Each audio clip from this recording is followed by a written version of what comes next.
Hi there, Joe DeSanto here as usual. Thanks for joining me in the YouTube. I'm going to answer some questions today about 529 plans. I got a few questions here. One is, does it matter who opens the 529 plan, like a parent versus a grandparent or non-relative or whatever? And it does matter in a few different ways, possibly, kind of good and bad. Obviously, the person who opens the account is kind of the master of the account. They choose the beneficiary or the child who is intended to get the funds, but they also could change the beneficiary at any time, and you could even use 529 funds to fund your own education. And sometimes that might be something you want to do if you get one and then your kid decides they don't want to go to college. So that's one thing about who opens the account and who's the owner of the account. Another aspect of the ownership is whether or not the funds are counted towards the available money on the FAFSA financial aid form. If the account is owned by the grandparent, well, it's the grandparent's money, and that's not a consideration on the financial aid form, which I guess you would say is a good thing, because if you want financial aid, you want your income and assets to be lower. However, when the grandparent dishes out the funds to the student's school, that is considered non-taxed student income. And 50% of that amount can then be utilized to the calculation of whether or not they get need-based aid. So while it doesn't end up on the FAFSA, it will end up affecting the need-based aid calculation in one way or another.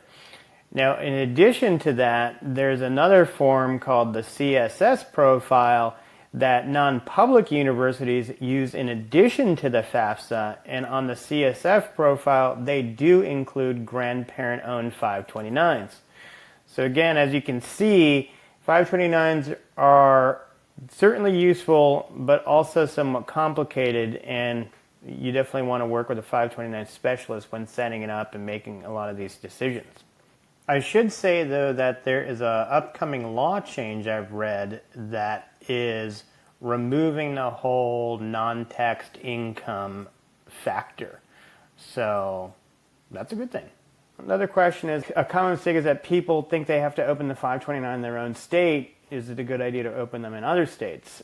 And obviously that depends. It is true that 529 plans are essentially controlled by the state, so they're like a state-by-state instrument, and each state has different rules about how the 529 works in their state. And some states, even though you don't get a federal tax deduction for putting money in the 529, some states offer a state deduction or a credit. Usually, in order to get that, you have to be opening a 529 in the state that you live. So if you were to go open a 529 in another state, you wouldn't necessarily get the tax break that you might get opening one in your state if your state offers a tax credit. However, there might be some slightly different rules of engagement of a different state's 529 plan that you prefer, or maybe their investment advisor fees are lower and you think that the funds will grow or do better in that state's profile of investment. So that could be a reason that you might want to go state to state. Now, you generally can open a 529 in other states unless there's a certain circumstance, like in Florida, for example, where I live. We have two 529 options. One's kind of like a traditional 529, which is really just a savings account that has tax benefits, and by getting those tax benefits, you have to spend the money on education. The other one is the prepaid college 529 plan, where essentially you open a plan, and the year you open a plan, you lock in the tuition for state universities and colleges for the year that you open it. And then, 10, 12, however many years down the road when your kid goes to school, if the tuition is higher, then you're not paying that higher price. You can lock in that lower payment today by getting on a payment plan that would fulfill your obligation over the next however many years, or you can get a little better pricing if you pay it all up front today. And in that case, you have to be a resident of Florida because you're getting in-state tuition rates for that. So that's an example of one where you can't be an out-of-stater and sign up for the Florida prepaid plan. There are also other potential tax consequences. The 529 is kind of an intricate thing and has a lot of benefits, but a lot of rules. So it's always best to work with a specific 529 plan advisor and really get the exact details for your state and situation. Another question is, are there special tax benefits people should be aware of before contributing? Well, I kind of just covered that. Obviously, some states, as I said, will offer tax deductions or credits for opening the 529 plan in the state, and you can't necessarily get an out-of-state's tax credit, obviously, if you go to a different state for some reason. So there you go. If someone isn't sure their child will go to college, is a 529 plan a good idea? This is a good question, and it's a hard one. We all question this. You're like, wow, I'm going to commit this money, and it's going to have to be spent on education in one way or another, and what if my kid doesn't want to go to college? Well, if you have another child, you can transfer them to being the beneficiary, and they can use the money.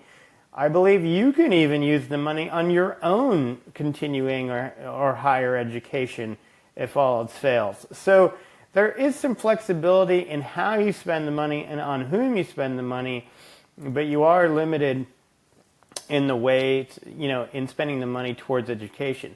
Now, I have also read that some people will use a 529 plan as an asset transfer device because it has some favorable tax benefits if the owner or the beneficiary dies, say. I would think you would be thinking about yourself dying.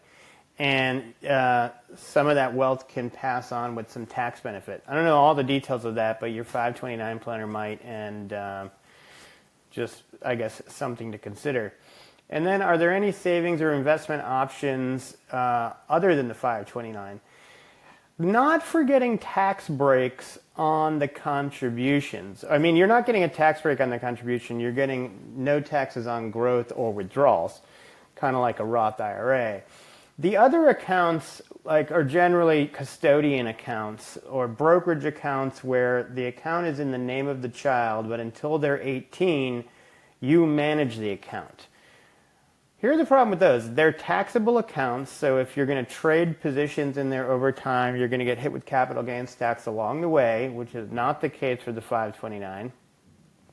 But also, once the child turns 18, they will have every right to call up the brokerage house, drain the account, and do whatever they want with the money. You lose control of the money when they turn 18. That might frighten some people. That actually made me a little nervous. I was like, wow, that might be a lot of money for an 18-year-old to just have total access to. So what I did is I created a irrevocable trust for my son, for which I am the trustee, and I opened the custodial account in the name of the trust. So the trust has additional rules that my son can't go access the money when he's 18. Without my permission.